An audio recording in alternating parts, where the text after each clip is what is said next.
Lois, Wolke, 10 Peak Road. Quite frankly, Mr. Bauman lost me a long time ago. And quite frankly, sorry about that.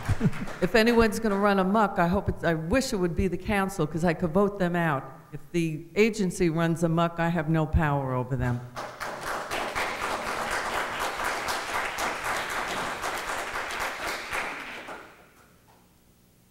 Now I forgot what I was going to say. Those are good points. I'll come back. Ms. Tasman?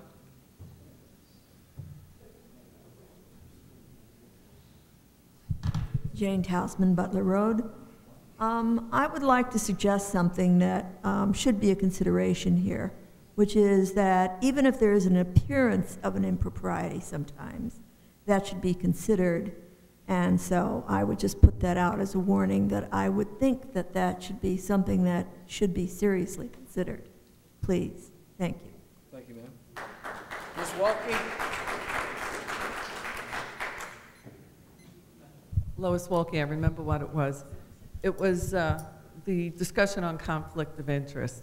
My husband Fred and I were very, very active in the pay-to-play legislation, the ordinance. We and a lot of volunteers worked very hard to get that through. And to me, conflict of interest is when anyone either directly or indirectly benefits from something. If someone has a piece of property in close proximity, if a person is a member of an LLC, and even if they're not listed, they are directly or indirectly benefiting from that, and they should absolutely have no vote on anything with redevelopment in this township. Thank you. Anyone else?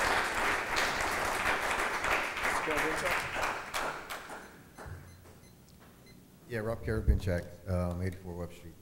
I'm glad Joe said everything he said.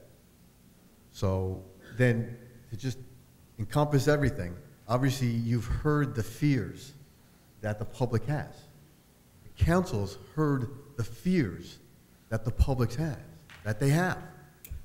You now have to take those fears and make them go away. Put the amendments into this ordinance. Change it, tweak it, make everybody out here feel safe. That's what you're supposed to do. That's your job. And you won't have 3 hours of people talking about an ordinance that is so highly contested and nervous, it makes people shudder that they think they may lose their house. You have this authority. I'm asking you, I'm begging you, take advantage of this, table this, redo the words, and make it right for Edison. The one thing that Mr. Bauman didn't answer me on was full disclosure. You did answer me on what you thought the conflicts was. You didn't answer me on full disclosure. I apologize. What was the question? Obviously, there's multiple LLCs, about 10 different LLCs. And in the LLCs, there's multiple members. Right. There's no place that you know where the multiple members are. I know sitting on the zoning board, when we ask for anybody who owns at least 10%, they have to disclose who the ownerships are in 10%. And especially now, since last year, the state passed laws stating that the councilmen don't notice, but if you build or do any kind of development in Edison, in the town that you live, the township officials can't come and inspect you. They can't even deal with you. It goes to an adjoining town to come and inspect your work. So with not knowing the other members, how does anybody know if there's a conflict? If you're talking about the vote on the redevelopment agency, Yes. it's my opinion. Still back to the vote, okay. correct. It's my opinion that whether if you own the entire township of Edison, you can still vote on whether you create the redevelopment agency. Ownership of property in the township of Edison would not give you a conflict in determining whether or not you can vote for the redevelopment agency. Having said that, your point is well taken, and we do, when the votes come up on the individual projects, it'll behoove the council to seek our advice on projects by projects to determine if those votes would cause a conflict. Then Joe, you know, no disrespect, then the full disclosure should None happen taken. now. Then the full disclosure should happen now. And to get back to to what you just said, that, you know, we'll go forward, I would like this council to say, there's only 2 redevelopments in this town right now. Put it in the ordinance. It's Harts and it's Jackson Avenue. Make it definitive. Get your baseline. That's it. That's it. Please put that in the ordinance. Then I won't have that fear of the other 9 that are in your application. All right, on the application, Let's you know, you can't, unfortunately, New Jersey's, and no disrespect to attorneys, sometimes you make things so ambiguous and so unclear, not one person who reads it knows exactly what the heck you're saying. Am I right or am I wrong? I mean, you read my letter. You just said that to me before, that the letter that I wrote to the council, which they shared with you. is the I'm question. sure you know what I'm talking about. I have only 3 issues here. I don't want any gray areas. I want to be so specific that anybody who reads it understands it. That's all. It's that simple. And I can't wait to, unfortunately, I would have rather to have all the councilmen at least give her some opinions about certain items on it.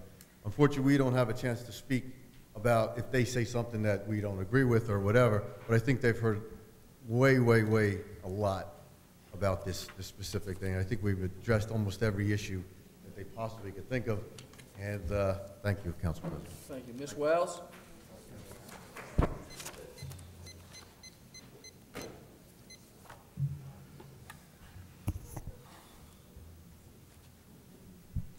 Ellen Wales, Woodbridge Avenue. Actually, it's kind of tough because Dr. Prasad didn't complete his disclosure statement fully. He left the part where he could have put none or listed, and he left it blank. So I hope he corrects that before it goes any further. I'm not like Mr. Karabinchak. I don't feel secure with you tweaking this and putting in the no eminent domain and the bonding business. Because if the state determines that state law says shall, and then it takes precedence over even a local ordinance, and those 2 are removed, then we're stuck with everything else. So I don't feel safe with the tweaking, because I think the state may overrule and say those are not allowable, because the state law says they shall have this power. Anyone else? Sir? Carl Peter Klapper, 61 Fairview Avenue. Just one point on the conflict of interests. That also it includes receiving any sort of financial benefit by virtue of the redevelopment agency, and that would include compensation that comes from developers, whether it's directly or indirectly. So with all due respect to Ms.